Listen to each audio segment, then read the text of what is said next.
Hello বন্ধুরা, Manisha's little princess চ্যানেলে আপনাদের স্বাগত। আপনারা এখন দেখতে পাচ্ছেন আমি দেওর ওর বউকে হাতের হাতের থালায় কাপড় দিয়ে বলছে, ভাত কাপড়ের দায়িত্ব নিচ্ছে। ওর বউকে আমি সাজিয়ে দিয়েছি। আমি ফার্স্ট কাউকে সাজালাম, কারণ আমি নিজেই ঠিকঠাক মতো সাজতে পারি না। তো বলো আমাদের নতুন বউকে কেমন লাগছে, আমার যা হবে। তো দেখো ওর একটা সুন্দর পাঞ্জাবি পরেছে, দেখো ওর মুখে সুন্দর হাসি। তো তোমরা সবাই আশীর্বাদ করো। এই যেখানে আমি দাঁড়িয়ে আছি, পিছনে আমার ননদ, এটা মামি শাশুড়ি, আমার ননদ ভাই করছে, বাসের লোকজন সবাই আছে।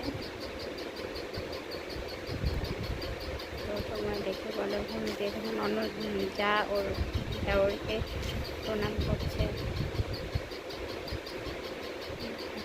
সবাই আশীর্বাদ করবেন, ওরা দুইজন যেন সুখী হয়।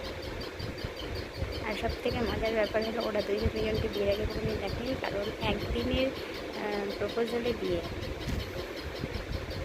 হঠাৎ করেই। তাই বাই।